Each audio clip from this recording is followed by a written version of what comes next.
Technology and bilingual education. Multimedia, hypermedia, email, and other technologies are enhancing opportunities for bilingual students and ELL students to more efficiently acquire English language skills and other subject matter.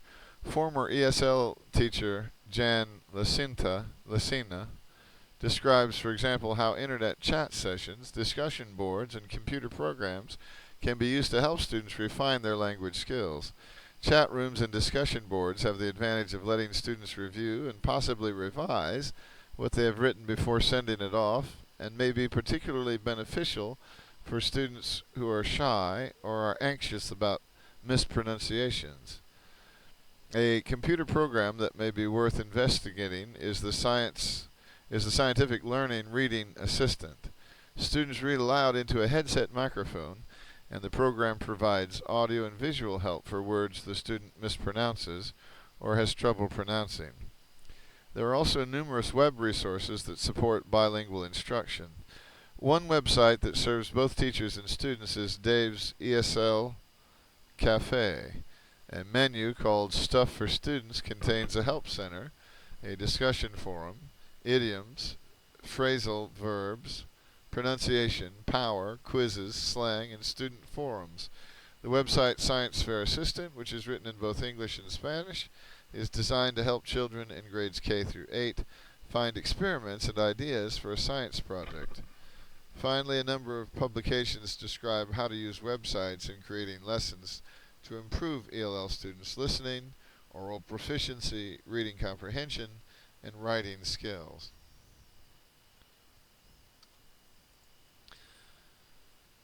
Challenging assumptions, placing value. Your journals were intriguing, Connie says to her young colleagues. I learned quite a lot from reading them, and I will certainly be discussing them with each of you individually. For now, though, I want to focus on the lab that Celeste observed. Connie asked Celeste to recount her observations for Antonio and Don. Connie then says, keeping in mind that students were placed in groups for the lab session, why do you think the groups were not particularly effective? Antonio clearly has something to say. He looks at the ceiling as he speaks. As Celeste was describing the lab team, I started to wonder if maybe there were kids in that class who grew up in families that valued group accomplishment more than individual rewards.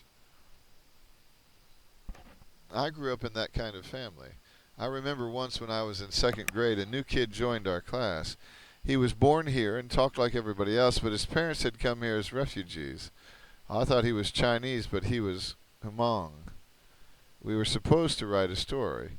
The new kid had a very hard time, and when the teacher asked him why, he said, stories are something we tell together, not something we make by ourselves. The teacher tried to be very nice about it, but she told him that he needed to write a story so that she would know he could do it, and so that he would not be the only kid without a story in his folder for Parents' Night. I started to feel sad and even angry because a lot of what my family said was important was not what my school said was important. Antonio looks out the window. After a moment, Don says, I have been working really hard to find materials to make my lessons more multicultural. But what you just said, Antonio, makes me think it's not just the materials we choose to use in our classrooms. It's what we decide our students should do and how they should do it that makes students feel more or less included.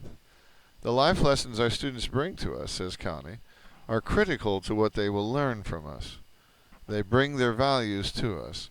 How we evaluate, how we place value on our students' work, is a measure of respect for the values they bring into our classrooms. We must recognize that evaluation is, inevitably, the placement of value. Here are the summary sections of the chapter.